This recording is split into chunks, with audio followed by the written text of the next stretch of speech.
Be careful what you wish for because it can become a reality. Yeah. I just want to get him on, Brendan, are you there? And can you turn the camera on whenever you're ready? I did want to get him on the show. I'm not sure he's fully ready as he is muted and not visible at the moment. But Brendan from True School Sports, he kind of was called out by Richardson Hitchins during fight week for saying that Gustavo would give Hitchins problems, which he was vindicated with the fight. Yeah, And I wanna have him on the show to get his victory lap because these that was fighters, correct. What's they up, see Ness? you. What's up, champ? These fighters, they see you on the fight week and they take these shots at you and they act like you don't know shit about the sport. And, they get mad at you for seeing something that you see. And then it comes true and you're already blocked. They don't want to talk to you. So many things come from it. But, Brendan, you were one of the few to believe that Lemos will cause, Hitchens trouble, and I wanted to get you on to get your thoughts on the overall fight and how you eventually scored it. Yeah, man. I thought it was real close. I actually thought it could have been a draw. I mean, I wasn't scoring round by round, but I thought Lemos was doing a great job pushing him back and landing some punching in between the shots of what Hitchens was throwing. And Now, what as was far it as initially? Like, what was it initially that you saw in the footage? Because I honestly dismissed Lemos. I watched the Selby fight and he looked good, but I looked at him as a guy moving up, and then I'm sure you just heard my whole third world country spiel. He just didn't look yeah. like a guy that was gonna go in there with that level of conditioning that he gave us last night. What was it that you seen? What fight did you use that gave you the impression that he would cause Hitchens the trouble that he eventually caused him? I had seen Lemos fight twice against Lee Selby and Jonathan Ennis. I don't know if you know Jonathan Ennis, the tough Argentine, the journeyman. He fought Mark Reyes, upset him. The fact that he beat up Jonathan Ennis the way he beat him up, it told me one thing. It told me that he had a real pop. And a lot of Argentinian fighters, they have a very awkward rhythm. They have heavy hands. So I just thought that, Richardson Hitchins would probably win. But I knew that Lemos was going to have a chance to break his rhythm a little bit, and he'd be relentless coming forward, and he would push him back and hurt him. And that's what happened. One caller ago, I believe it was Scott Biku, said Lemos was a one-trick pony. Do you label him a one-trick pony, or do you feel like you see, more than just a come-forward fighter? I would say he's a one-trick pony, but he's very good at his trick. That is a thing in boxing. People like to act like being a one-dimensional fighter is always a bad thing, and not necessarily. Some guys are very good in their one dimension, and he was very good in his one dimension. Hitchens, I don't think, has ever really been tested like that. When I interviewed him after the fight yesterday, he even said himself, he's like, look, this guy was relentless like nobody I have ever fought. So that kind of tells you. Wasn't that interesting that he went from this guy's fought cab drivers, nobody's, he's a bum, to this guy was relentless, he's a hell of a fighter. Yeah. And that's the beauty of this sport. It can teach you some things. What do you want? Does Gustavo deserve the rematch?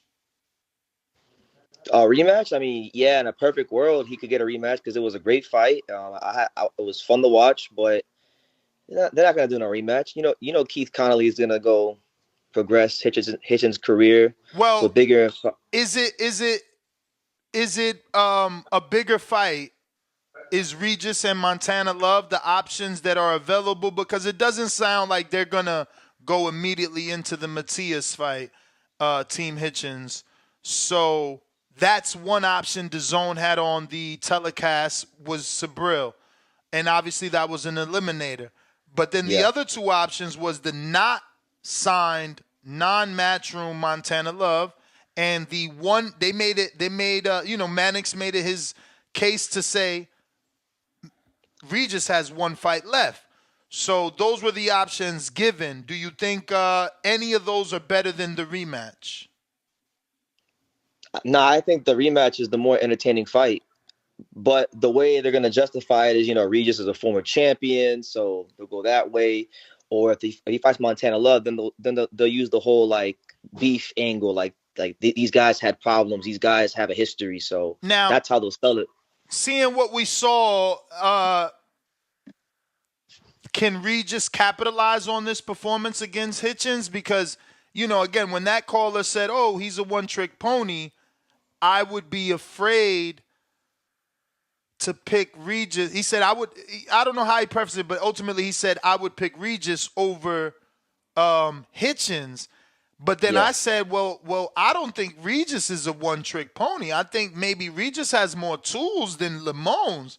So won't Regis give Hitchins more trouble than Lemos did? Or is just the style of Lemos is constant pressure where Regis, he kind of he's not giving you constant pressure. Yeah, he takes his time. I feel like that's actually a better fight for Hitchins because Regis doesn't have to throw the volume. He doesn't throw the volume. He's a southpaw. You even saw last night, like when Lemos would switch to southpaw. I think it was like in the third or fourth round. Hitchins had a lot of success just dropping that right hand in there to the body, to the head. So I feel like it'd be a great stylistic matchup for Richardson Hitchins. He doesn't like guys that just stay on top of him, So Regis isn't that kind of guy. He likes to kind of take his time, pick his shots. We know in the Devin fight, his footwork wasn't up to par either, and he's not really a guy that's known for his footwork either. So I like that fight for Richardson Hitchins. Based off what I seen Eddie say post fight, you were there live. You and Danny were there live, so maybe you got an in-depth conversation with Eddie, but he seemed to be content with Gustavo, and it sounds like he wanted to bring him back on the zone and Matchroom. Can you see a situation where the network or the promoter insists on the rematch? Was it that good of a fight? Yeah, no, I signed him, and they'd probably make it maybe like get him a couple wins or just try to build him up a little bit more so that the rematch is more, enticing to Hitchins and Keith Conley and everybody on that side. Okay, so you're saying basically they're going to have to butter up Hitchins since they're taking a media rematch. He's not doing it. Yeah, pretty much, because, he said it himself. He's like, look, he played it off where, like, he was like, oh, well, Teofimo and these guys, they never fought nobody like Gustavo Lemos. So he's acknowledging that it's a hard. He says something like, I want to see other top contenders take – it's crazy because you went from calling my man a nobody to now he's a tough guy. You want to see other people get in that as tough as him, man. He even went as far as to say, I told him when I interviewed him and he was yelling at me, he was like, I said, yeah, man, it'd be a good win for you. He's like, no, it wouldn't be a good win for me. Like he's downplaying his own like future win. Yeah, because he didn't see what you saw, man. He didn't see what you saw, which is hilarious because, it came full circle, man. I'm certainly want to see Lemos again. Like Lemos did his thing. It's crazy that Hitchins couldn't catch him because he's very wide, man. He's so wide with it, but it works for him, bro. He starts downstairs and eventually he comes up. He was hitting Hitchins everywhere. Arms, elbows, hips. He got warned a few times for some fucking low hip shots. He didn't hit him in the nuts, but he slowed him down on some Canelo shit. I don't know. I want to see that kid back. He deserves it. And his team. Man. I love how his team stood their ground for the glove selection.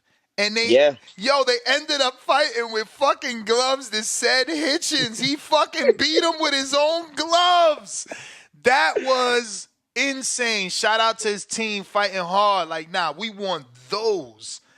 Oh, that was great. It was a good fight, man. It was a good fight. I would like to see it again, though. I ain't going to front. I think that And I guess I only feel this way because I feel like, didn't he just say that Devin needs to rematch Loma? So Yeah, it's like, yeah. you know, and then a lot of people feel like Shakur should rematch De Los Santos. And we just came up in the era where Floyd had a tight fight, which I never thought was tight. I never thought Marcos Maidana was tight. Like, give him the first 5 rounds in any of the 2 fights. Floyd still took off in both fights after 7. It don't matter. So I guess 7-5 is tight to some people, but to me, 7-5 can't be tight if I dominate 7 straight. But yeah, man, Floyd did the rematch with Maidana is where I was going with that. So these guys should probably consider these rematches, you know. I guess I sound hypocritical because I did not see Haney and Loma as tight as other people. I did see it 8-4, fucking 9-3-ish. So who else? The fucking winner. You don't even score fights, so you better not be making faces about course I score fights. Where's your scorecard? You ain't scored this fight. First thing I asked is, did he score? He said, I scored it up here.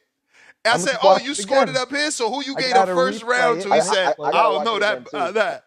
He didn't score it either. So I gotta watch it again. Yo, that's crazy. Y'all terrible. I knew it was. After the first round, I said, oh, shit, it's going to be tight. And I immediately whipped out the scorecard. Gave the first round to Richardson Hitchins. Second, third, immediately is Gustavo. He took off. Hitchins won the 4th. The energy of the fight. The energy was Gustavo because he was obviously, the energy was totally him coming forward and Hitchins trying to survive. And we pulled up the rules, Brendan. According to the rules, Gustavo is the ring general because he was bringing effective aggression, and his aggression was resulting in being effective. Like, yo, he was laying in those fucking rights. Those are suggested rules. How many times did you hear he goes suggested? How was the ABC suggested? Get your ass out of here, Marco. Because the sanctioning bodies are the ones that are the be-all and end-all. They don't have to follow ABC rules. No, they're not, bro. They're sanctioning bodies. They're state athletic commissions. Athletic commission's the only one. And even them, they don't go to a judge who's now it's the athletic commission's the only one. A few seconds the athletic commission's one who has you to said that sanction the fight. sanctioning bodies don't follow anyone. The athletic commission's one who legally is allowed to sanction the fight. That's the only thing that really matters. Everything else is up in the air. You got it, champ. I've been having this argument with him all day. He wants to somehow sell to the audience that there's no rules for judging. No, there is. They're suggested rules. No, you said there's rules. No, he went as far as those are the criteria of boxing. That's how they're supposed to score the fights. They oftentimes don't, but Brendan, don't talk to this guy. This man literally said there is nowhere written down on how to score a fight. I said, bro, you must be crazy, bro. ABC isn't what they have to follow. That's what I'm saying. And you know this how? How do you know this? Because how many bad judging fights have we seen? How many bad stoppages have we seen? And how does that correlate with them not having to follow the ABC? Because then if they had to and there was some kind of repercussion for it, it wouldn't be such a flawed But didn't system. I show you that there was repercussion and gave you 3? Said there's been a couple.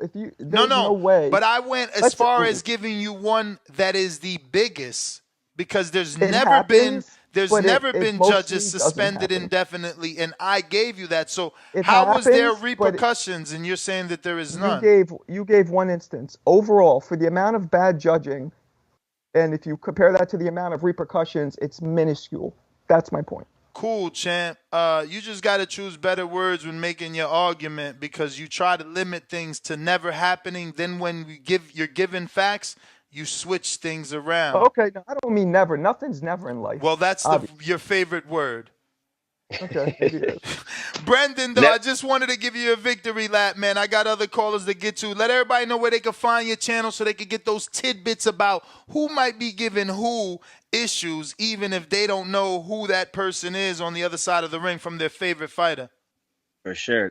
Subscribe to me on True School Sports, the way it's spelled right here, on YouTube. We cover everything. We cover the big fighters and the fighters you guys don't know about. So if you guys were already subscribed, I was talking about Gustavo Lemos 3 years ago. So, yeah, Salute, man.